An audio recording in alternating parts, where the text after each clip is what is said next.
నమస్కారం ప్రేక్షకులకు స్వాతంత్ర దినోత్సవ శుభాకాంక్షలతో ఘంటారావానికి స్వాగతం. ముందుగా ప్రధానాంశాలు. మువ్వన్నెల రెపరెపలతో పులకిస్తున్న భారతావని, ఎర్రకోటపై త్రివర్ణ పతాకాన్ని ఆవిష్కరించిన ప్రధాని.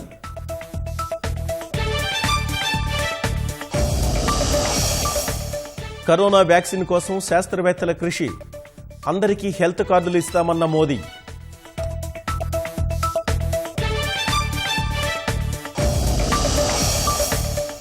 ముడి సరుకులు ఎగుమతిదారుగా మిగిలిపోకూడదు, స్థానిక ఉత్పత్తుల ప్రోత్సాహానికి ప్రధాని పిలుపు.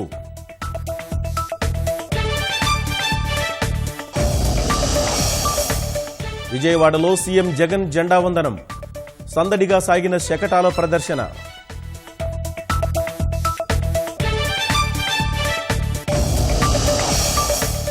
అసమానతల నిర్మూలనకే సంక్షేమ పథకాలు, కరోనా బాధితులకు భరోసా కల్పిస్తున్నామన్న సీఎం.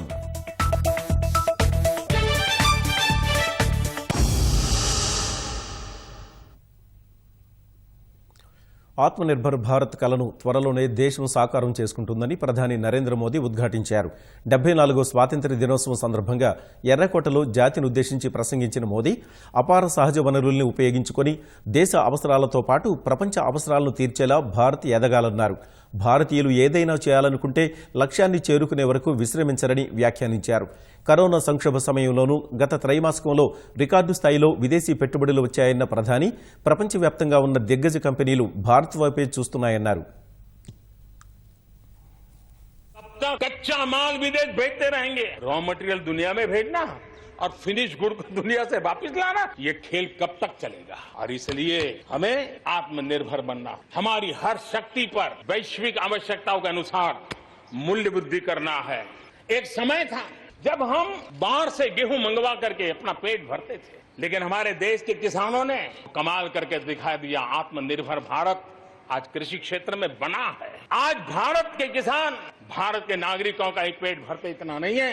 आज भारत वो स्थिति में है कि दुनिया में जिसकी जरूरत है उसको भी हम अन्न दे सकते हैं. हमें जब आत्मनिर्भर की बात करते हैं तब सिर्फ इंपोर्ट कम करना इतना ही हमारी सोच नहीं है. जब आत्मनिर्भर की बात करते हैं तब हमारी ये जो कौशल्य है, हमारा जो ह्यूमन रिसोर्स का सामर्थ्य है, हमें हमारे उस सामर्थ्य को बचाना भी है, बढ़ाना भी है.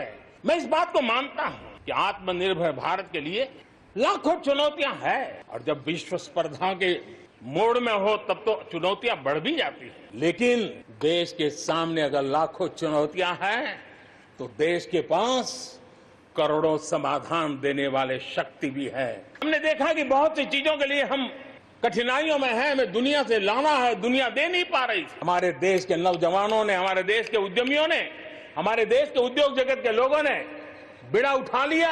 जिस देश में N95 नहीं बनता था बनने लगे, PPE नहीं बनता था बनने लग गए, वेंटिलेटर नहीं बनता था बनने लग गए. देश की आवश्यकताओं की तो पूर्ति हुई, लेकिन दुनिया में एक्सपोर्ट करने की हमारी ताकत बन गई. आत्मनिर्भर भारत दुनिया को कैसे मदद कर सकता है, आज हम इसमें हम देख सकते हैं.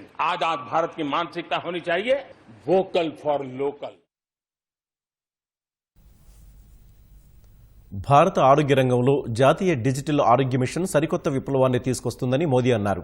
ప్రతి పౌరుడికి ప్రత్యేక నంబర్తో కార్డు ఏర్పాటు చేస్తామన్నారు.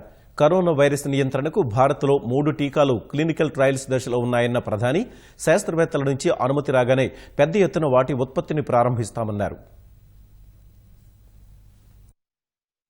कोरोना की वैक्सीन कब तैयार होगी, ये सवाल हर एक के मन में है, पूरी दुनिया में है. मैं आज देशवासियों को कहना चाहूंगा, देश के हमारे वैज्ञानिकों की प्रतिभा एक ऋषि मुनि की तरह लेबोरेटरी में जी जान से जुटे हुए हैं, अखंड एक निष्ठ तपस्या कर रहे हैं. और भारत में 3 वैक्सीन उसके टेस्टिंग के अलग अलग चरण में है.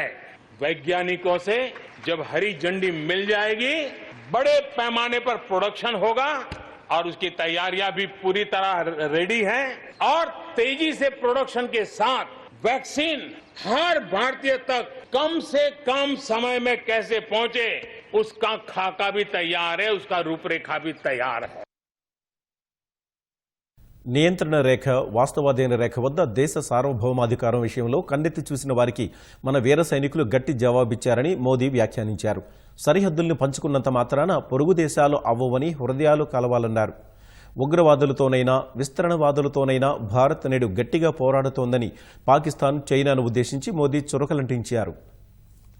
जब हम एक असाधारण लक्ष्य को लेकर के असाधारण यात्रा पर निकलते हैं तो रास्ते में चुनौतियों की भरमार होती है और चुनौतियां भी असामान्य होती है.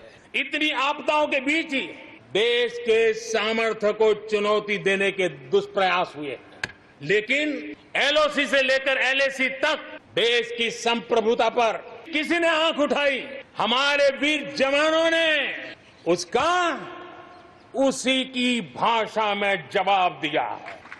भारत की संप्रभुता की रक्षा के लिए पूरा देश एक जोश से भरा हुआ है, संकल्प से प्रेरित है और सामर्थ्य पर अटूट श्रद्धा के साथ आगे बढ़ रहा है. इस संकल्प के लिए हमारे वीर जवान क्या कर सकते हैं, देश क्या कर सकता है, ये लद्दाख में दुनिया ने देख लिया है. मातृभूमि पर न्योछावर उन सभी वीर जवानों को लाल किले की प्राचीर से आदरपूर्वक नमन करता हूं. आतंकवाद हो या विस्तारवाद, भारत आज डटकर मुकाबला कर रहा है. आज दुनिया पर का भारत पर विश्वास और मजबूत हुआ है.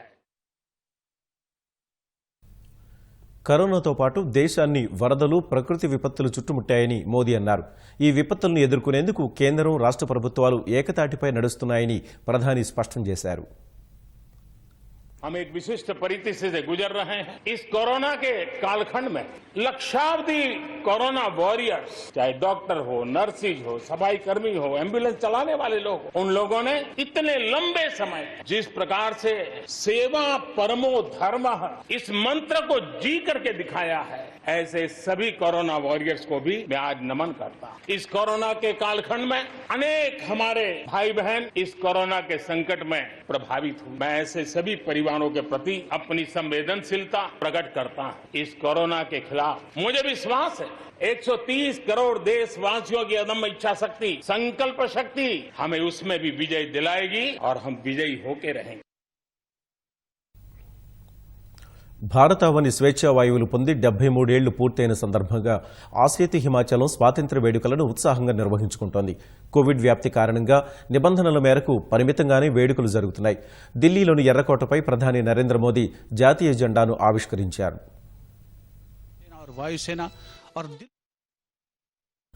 74 స్వాతంత్ర్య వేడుకలను దేశవ్యాప్తంగా అత్యంత నిరాడంబరంగా నిర్వహిస్తున్నారు. కోవిడ్ వ్యాప్తి కారణంగా పరిమితమైన అతిథుల సమక్షంలో ఎర్రకోటపై త్రివర్ణ పతాకాన్ని ప్రధానమంత్రి నరేంద్ర మోదీ ఆవిష్కరించారు. భౌతిక దూరం నిబంధనలు పాటిస్తూ లోక్సభ స్పీకర్, కేంద్ర మంత్రులు, త్రివిధ దళాల సిబ్బంది, వివిధ దేశాల రాయబారులు, ఎన్సీసీ క్యాడెట్లు, కరోనా యోధులు వేడుకలకు హాజరయ్యారు. వారందరి సమక్షంలో ప్రధాని మోదీ మువ్వన్నెల పతాకాన్ని ఆవిష్కరించారు.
స్వాతంత్ర్య వేడుకల నేపథ్యంలో ఎర్రకోట వద్ద భారీ బందోబస్తు ఏర్పాటు చేశారు.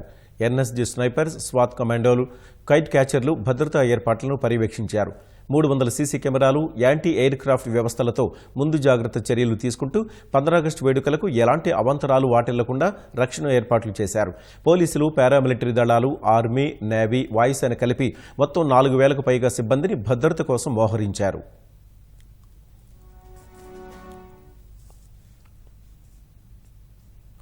పేదల సమస్యలకు శాశ్వత పరిష్కారం లభించేలా సంక్షేమ పథకాలను అమలు చేస్తున్న ప్రభుత్వం తమదని ముఖ్యమంత్రి జగన్ అన్నారు. రాష్ట్రంలో ఇంటింటా ఆనందాలు నిండాలనే ధ్యేయంతోనే రైతు భరోసా, చేయూత, ఆసరా వంటి పథకాలు అమలు చేస్తున్నామన్నారు. విజయవాడ మున్సిపల్ స్టేడియంలో జరిగిన స్వాతంత్ర్య వేడుకల్లో ప్రజలను ఉద్దేశించి ఆయన ప్రసంగించారు. జాతీయ జెండాను ఆవిష్కరించిన ముఖ్యమంత్రి పోలీసుల గౌరవ వందనం స్వీకరించారు. వైద్య శాఖ, ఆరోగ్య సిబ్బంది, నాడు నేడు ఆసుపత్రుల శకటాల ప్రదర్శనను ముఖ్యమంత్రి పరిశీలించారు.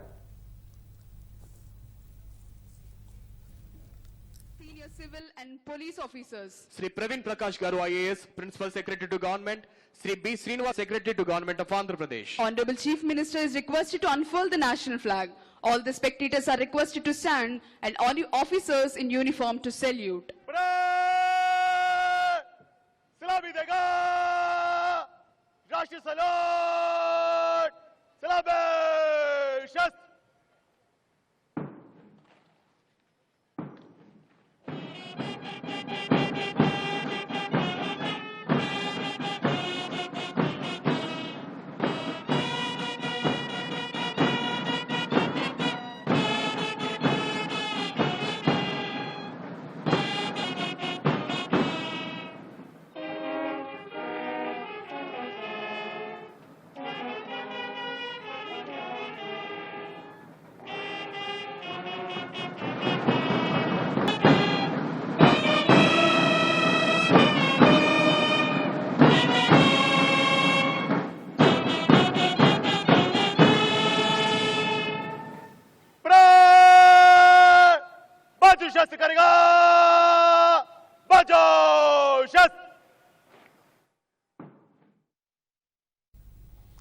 రాష్ట్రానికి ప్రత్యేక హోదాను అమలు చేసేలా కేంద్రాన్ని గట్టిగా ప్రశ్నిస్తూనే ఉంటామని ముఖ్యమంత్రి జగన్ స్పష్టం చేశారు.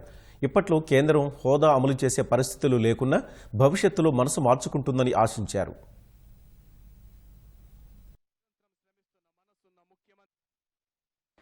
పార్లమెంటు సాక్షిగా కేంద్ర ప్రభుత్వం ఇచ్చిన మాట ప్రకారం ప్రత్యేక హోదాను అమలు చేయాలని ఎప్పటికీ గట్టిగా అడుగుతూనే ఉంటాం. కేంద్రంలో ప్రభుత్వం మిగతా పార్టీల మద్దతు మీద ఆధారపడే పరిస్థితి ఇవాళ లేదు. కాబట్టి ఇప్పటికిప్పుడు వారు ఇచ్చే అవకాశం కనిపించకపోయినా ఈ రోజు కాకపోతే భవిష్యత్తులో అయినా సరే దేవుడి దీవెనతో పరిస్థితులు మారి కేంద్ర ప్రభుత్వం మనసు మారి ప్రత్యేక హోదా వస్తుందన్న నమ్మకంతో హోదా కోసం కేంద్రాన్ని డిమాండ్ చేస్తూనే ఉంటాం ఇచ్చేదాకా.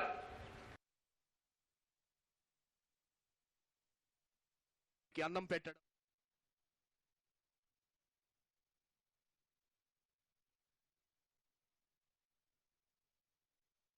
రాష్ట్ర విభజన ద్వారా అయిన గాయాలు మానాలన్నా అలాంటి గాయం మరెన్నడూ కూడా తగలకుండా జాగ్రత్త పడాలన్నా రాష్ట్రంలోని 3 ప్రాంతాల్లో సమన్యాయం వర్ధిల్లాలన్నా వికేంద్రీకరణే సరైన విధానం అని చెప్పి నిర్ణయించి 3 ప్రాంతాలకు సమన్యాయం జరిగేలా 3 రాజధానుల బిల్లులను చట్టంగా మార్చాం. త్వరలో విశాఖ కేంద్రంగా కార్యనిర్వాహక రాజధాని, కర్నూలు కేంద్రంగా న్యాయ రాజధానిని ఏర్పాటుకు పునాదులు వేస్తామని కూడా చెప్పదలుచుకున్నా.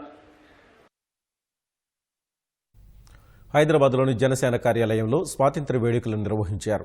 పార్టీ అధినేత పవన్ కళ్యాణ్ మువ్వన్నెల పతాకాన్ని ఎగురవేశారు. భరతమాత, గాంధీజీ చిత్రపటాలకు సుమాంజలి అర్పించారు.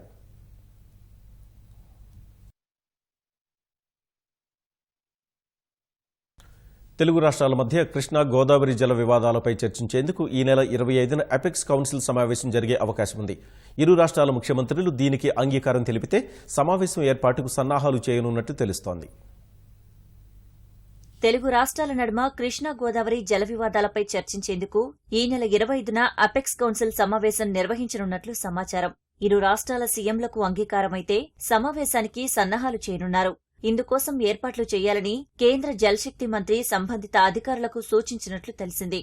2016లో మొదటిసారి ఏపీ తెలంగాణ మధ్య అపెక్స్ కౌన్సిల్ సమావేశం జరగగా మళ్లీ ఇప్పటి వరకు నిర్వహించలేదు. ఈ నెల 5న సమావేశం జరపాలని నిర్ణయించినప్పటికీ తెలంగాణ ముఖ్యమంత్రి కేసీఆర్కు వీలు కాకపోవడంతో వాయిదా వేశారు. ఆగస్టు 20 తర్వాత ఏర్పాటు చేయాలని కేసీఆర్ సూచించగా ఎప్పుడైనా సమ్మతమేనని సీఎం జగన్ చెప్పారు. 2 నెలలుగా కృష్ణా గోదావరి జలాలపై ఇరు రాష్ట్రాలు ఫిర్యాదు చేసుకోగా కొత్త ప్రాజెక్టులపై ముందుకు వెళ్లొద్దని కేంద్ర మంత్రి గజేంద్ర సింగ్ షెకావత్ లేఖ రాశారు. దీనిపై ఇరు రాష్ట్రాల ముఖ్యమంత్రులు తీవ్రంగానే స్పందించారు. ఈ నేపథ్యంలో అపెక్స్ కౌన్సిల్ సమావేశం ప్రాధాన్యత సంతరించుకుంది. నీటి సంవత్సరంలో మిగిలిపోయిన కేటాయింపు జలాలను తదుపరి సంవత్సరానికి బదలాయించే అంశాన్ని కేంద్ర జల సంఘానికి నివేదించాలని కృష్ణానది యాజమాన్య బోర్డు కేంద్ర ప్రభుత్వాన్ని కోరింది.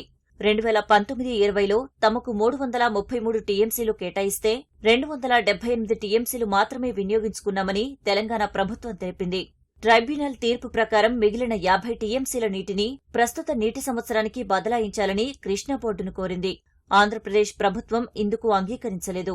2 రాష్ట్రాలు లిఖితపూర్వకంగా కూడా భిన్న వాదనలు వినిపించాయి. ఈ నేపథ్యంలో ఈ అంశాన్ని కేంద్ర జల సంఘానికి నివేదించాలని, వీలైనంత త్వరగా సమస్యను పరిష్కరించాలని కృష్ణానది యాజమాన్య బోర్డు కేంద్ర జలశక్తి శాఖను కోరింది. సుప్రసిద్ధ గాయకుడు ఎస్పీ బాలసుబ్రహ్మణ్యం చెన్నైలోని ఎంజీఎం ఆసుపత్రిలో చికిత్స పొందుతున్నారు. కరోనాతో ఈ నెల 5న ఆసుపత్రిలో చేరగా గురువారం రాత్రి తీవ్ర అస్వస్థతకు గురవడంతో ఆయనకు ఐసీయూలో చికిత్స అందిస్తున్నారు. ప్రత్యేక వైద్య నిపుణుల బృందం నిరంతరం పర్యవేక్షిస్తున్నట్లు ఆసుపత్రి వర్గాలు తెలిపాయి. ఆయన ఆరోగ్యం బాగానే ఉన్నట్లు కుటుంబ సభ్యులు చెప్పారు. ఎస్పీ బాలసుబ్రహ్మణ్యం త్వరగా కోలుకోవాలంటూ సినీ, రాజకీయ ప్రముఖులు ఆకాంక్షించారు. ప్రముఖ నేపథ్య గాయకుడు ఎస్పీ బాలసుబ్రహ్మణ్యం ఆరోగ్యం క్షీణించడంతో చెన్నైలోని ఎంజీఎం ఆసుపత్రిలో అత్యవసర చికిత్స అందిస్తున్నారు. ఈ నెల 5న కరోనా లక్షణాలతో ఆసుపత్రిలో చేరారు.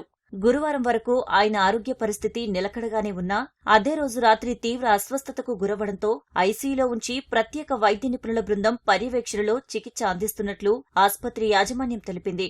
ఈ నెల 5న బాలుకి కరోనా పాజిటివ్గా నిర్ధారణ అయింది. ఈ విషయాన్ని ఆయనే స్వయంగా వెల్లడించారు. హోం ఐసోలేషన్లో ఉండి చికిత్స తీసుకోవాలని వైద్యులు సూచించారని, కానీ ఆసుపత్రిలో చేరి వైద్యం తీసుకుంటున్నట్లు వీడియో విడుదల చేశారు. అప్పటి నుంచి ఆసుపత్రిలో చికిత్స కొనసాగిస్తున్నారు. ఎస్పీ బాలసుబ్రహ్మణ్యం ఆరోగ్య పరిస్థితిపై వస్తున్న వదంతులు నమ్మని ఆయన కుమారుడు చరణ్ చెప్పారు. తన తండ్రి ఆరోగ్యం బాగానే ఉందని, త్వరగా కోలుకుని ఇంటికి తిరిగి వస్తారన్నారు. ఎస్పీ బాలసుబ్రహ్మణ్యం ఆరోగ్యం క్షీణించిన విషయం చిత్ర పరిశ్రమను ఆందోళనకు గురిచేసింది. తెలుగు, తమిళ, కన్నడ, హిందీ చిత్ర పరిశ్రమలకు చెందిన ప్రముఖులు ఆయన త్వరగా కోలుకోవాలని ప్రార్థించారు.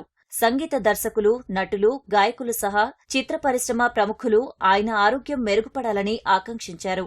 ఆయన త్వరగా కోలుకోవాలంటూ చిరంజీవి, గాయని చిత్ర, సంగీత దర్శకుడు రెహమాన్, అనిరుద్ధ్, భారతీరాజా, సౌందర్య రజనీకాంత్ ట్వీట్ చేశారు. బాలసుబ్రహ్మణ్యం త్వరగా కోలుకోవాలని దేవుడిని కోరినట్లు ఇళయరాజా వెల్లడించారు. பாலு சீக்கிரமா எழுந்து வா, உனக்காக காத்திருக்கிறேன். நம்முடைய வாழ்வு வெறும் சினிமாவோடு முடிந்து போவதல்ல, சினிமாவோடு தொடங்கியதும் அல்ல. எங்கேயோ மேடை கச்சேரிகளில் நாம் ஒன்று சேர்ந்து ஆரம்பித்த அந்த இசை நிகழ்ச்சி, அந்த இசை நமது வாழ்வாகவும் நமக்கு முக்கியமான வாழ்வுக்கு ஆதாரமாகவும் அமைந்தது. அந்த மேடை கச்சேரிகளிலே ஆரம்பித்த நமது நட்பும் இசையும் இசை எப்படி சுரங்களை விட்டு ஒன்றை ஒன்று பிரியாமல் இருக்கிறதோ அதே போல உனது நட்பும் என்னுடைய நட்பும், நமது நட்பு எந்த காலத்திலும் பிரிந்ததில்லை. நாம் சண்டை போட்டாலும் சரி, நம் இருவருக்குள் சண்டை இருந்தாலும் அது நட்பே, சண்டை இல்லாமல் போன போதும் அது நட்பே என்பதை நீயும் நன்றாக அறிவாய், நானும் நன்றாக அறிவேன். இறைவனிடம் நான் பிரார்த்திக்கிறேன், நீ நிச்சயமாக திரும்பி வருவாய் என்று உள்ளுணர்வு சொல்லுகிறது. அது நிஜமாக நடக்கட்டும் என்று இறைவனை நான் பிரார்த்திக்கிறேன். பாலு, சீக்கிரம் வா. బాలసుబ్రహ్మణ్యం ఆరోగ్య పరిస్థితిపై ఉపరాష్ట్రపతి వెంకయ్యనాయుడు వాకబు చేశారు. ఎంజీఎం ఆసుపత్రి వర్గాలతో ఫోన్లో మాట్లాడిన వెంకయ్య బాలుకు మెరుగైన వైద్యం అందించాలని సూచించారు. 15 మంది వైద్య నిపుణులతో బాలసుబ్రహ్మణ్యానికి చికిత్స అందిస్తున్నట్లు ఆసుపత్రి వర్గాలు ఉపరాష్ట్రపతికి వివరించారు. ప్రస్తుతం ఆరోగ్యం నిలకడగానే ఉందని చెప్పారు. తర్వాత ఎస్పీ చరణ్తోనూ మాట్లాడిన వెంకయ్య ఆందోళనకు గురికావద్దని ధైర్యం చెప్పారు. బాలు సంపూర్ణ ఆరోగ్యవంతుడై తిరిగి వస్తారని భరోసా ఇచ్చారు. బాలు ఆస్పత్రిలో చేరారన్న వార్త ఆందోళన కలిగిస్తోందన్న తెలుగుదేశం అధినేత చంద్రబాబు ఆయన త్వరగా కోలుకోవాలని ఆకాంక్షించారు. ఈ మేరకు భగవంతుడిని ప్రార్థిస్తున్నట్లు ట్వీట్ చేశారు. తూర్పుగోదావరి జిల్లాలో మరోసారి 1000కి పైగా కరోనా కేసులు వెలుగు చూశాయి. కొత్తగా 1146 కేసులు బయటపడ్డాయి. జిల్లాల వారీ పోలిస్తే అత్యధిక కేసులున్న జిల్లాగా తూర్పుగోదావరి కొనసాగుతోంది. చిత్తూరు జిల్లాలో కొత్తగా 900 కేసులు నమోదు కాగా కర్నూలు జిల్లాలో అత్యధికంగా 12 మరణాలు రికార్డయ్యాయి. రాష్ట్రంలో కరోనా బాధితుల్లో అగ్రభాగాన కొనసాగుతున్న తూర్పుగోదావరి జిల్లాలో మళ్లీ 1000కి పైగా కేసులు బయటపడ్డాయి. కొత్తగా 1146 మందికి వైరస్ సోకినట్లు ప్రభుత్వం ధృవీకరించింది. జిల్లాలో అత్యధికంగా రాజమహేంద్రవరంలో 207, కాకినాడలో 187 కేసులను నిర్ధారించారు. రాజమహేంద్రవరం గ్రామీణ పరిధిలో 69, అమలాపురంలో 64, రామచంద్రపురం, ఉప్పాడ, కొత్తపల్లి మండలాల్లో 45 చొప్పున కేసులు నమోదయ్యాయి. అంబాజీపేట 42, కొత్తపల్లిలో 41, పెద్దాపురంలో 33, కాకినాడ గ్రామీణం, పిఠాపురం మండలాల్లో 32 చొప్పున గుర్తించారు. కొత్త కేసుల నమోదుతో జిల్లాలో బాధితుల సంఖ్య 38,292కు పెరిగింది. 22,260 మంది కోలుకోగా 15,774 యాక్టివ్ కేసులున్నాయి. కొత్తగా నమోదైన 10 మరణాలతో జిల్లాలో కరోనా మృతుల సంఖ్య 258కి పెరిగింది.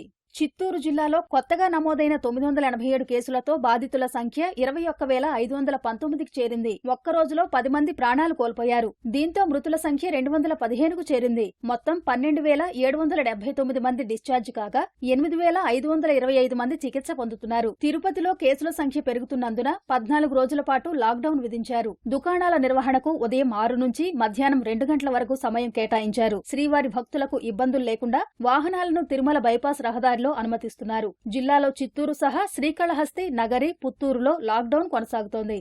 కర్నూలు జిల్లాలో ఒక్కరోజులో 956 మందికి వైరస్ నిర్ధారించారు. మొత్తం బాధితుల సంఖ్య 32,012కు పెరిగింది. జిల్లాలో కొత్తగా రాష్ట్రంలోనే అత్యధికంగా 12 మరణాలు రికార్డయ్యాయి. ఇప్పటి వరకు 276 మందిని మహమ్మారి బలిగొంది. జిల్లాలో యాక్టివ్ కేసులతో పోలిస్తే డిశ్చార్జ్ అయిన వారి సంఖ్య రెండింతలకు పైగా ఉండడం ఊరటనిస్తోంది. ఇప్పటి వరకు 22,556 మంది డిశ్చార్జ్ కాగా 9,180 మంది చికిత్స పొందుతున్నారు. దేశంలో కరోనా వ్యాప్తి ఏమాత్రం తగ్గడం లేదు. నిన్న ఉదయం 8 గంటల నుంచి ఈ ఉదయం 8 గంటల వరకు 65,000 కేసులు నమోదయ్యాయి. 996 మంది చనిపోయారు. దేశంలో మొత్తం కేసుల సంఖ్య 25,26,193కు పెరిగింది. మృతుల సంఖ్య 49,036కు చేరింది. ప్రస్తుతం దేశంలో 6,68,220 యాక్టివ్ కేసులుండగా 18,08,000 మందికి పైగా కోలుకున్నారు. మహారాష్ట్రలో కోవిడ్ కేసుల సంఖ్య 5,72,734కు చేరగా మృతుల సంఖ్య 19,427కు పెరిగింది. తమిళనాడులో 3,26,000 మందికి పైగా సోకిన వైరస్ 5,514 మందిని బలి తీసుకుంది. కర్ణాటకలో 2,11,000 మంది కోవిడ్ బారిన పడ్డారు. వారిలో 3,717 మంది ప్రాణాలు కోల్పోయారు. పశ్చిమ గోదావరి జిల్లా పోలవరం వద్ద గోదావరిలో వరద ఉరకలేస్తోంది. ఎగువన భారీ వర్షాలు కురవడంతో నదిలో వరద ప్రభావం ఎక్కువైంది. ఇప్పటికే పోలవరం మండలం కొత్తూరు కాజువే వద్ద 10 అడుగుల మేర వరద నీరు చేరుకోవడంతో రాకపోకలు పూర్తిగా నిలిచాయి. నీటి ప్రవాహానికి పోలవరంలో రక్షణగా ఉన్న నెక్లెస్ బండ గోదావరిలోకి జారిపోతుంది. వరద పరిస్థితిని జిల్లా జాయింట్ కలెక్టర్ వెంకటరామిరెడ్డి పరిశీలించారు. గ్రామంలోకి నీరు రాకుండా బండరాళ్లను అడ్డుగా వేస్తున్నట్లు నీటిపారుదల శాఖ అధికారులు జేసీకి తెలిపారు. ప్రవాహం పెరుగుతున్నందున పరివాహక ప్రాంతం ప్రజలు అప్రమత్తంగా ఉండాలని రెవెన్యూ అధికారులు ఆదేశాలు జారీ చేశారు. ఎగువ నుంచి వస్తున్న వరదకు తోడు స్థానికంగా కురుస్తున్న వర్షాలతో భద్రాచలం వద్ద గోదావరి ఉగ్రరూపం దాల్చుతోంది. నీటి మట్టం 43 అడుగులు దాటడంతో అధికారులు మొదటి ప్రమాద హెచ్చరిక జారీ చేశారు. గంట గంటకు ప్రవాహ ఉధృతి పెరుగుతున్నందున లోతట్టు ప్రాంతాల్లో ప్రజలు అప్రమత్తంగా ఉండాలని భద్రాద్రి జిల్లా కలెక్టర్ సూచించారు. ఆయా మండలాల్లోని అధికారులు గోదావరి తీవ్రతను ఎప్పటికప్పుడు ఉన్నతాధికారులకు తెలియచేయాలని ఆదేశించారు. వరద నీరు పెరగడంతో భద్రాచలంలోని స్నానఘట్టాల ప్రాంతం, విద్యుత్ స్తంభాలు వరద నీటిలో మునిగిపోయాయి. దుమ్ముగూడెం మండలం పర్ణశాల వద్ద సీతవాగు ఉధృతంగా ప్రవహించడంతో నారచీరల ప్రాంతం నీట మునిగింది. నది నీటి మట్టం 48 అడుగులు దాటితే రెండో ప్రమాద హెచ్చరిక జారీ చేయనున్నారు. మరో 2 రోజులు వర్షాలున్న నేపథ్యంలో నీటి మట్టం మరింత పెరిగే అవకాశం ఉందని అధికారులు అంచనా వేస్తున్నారు.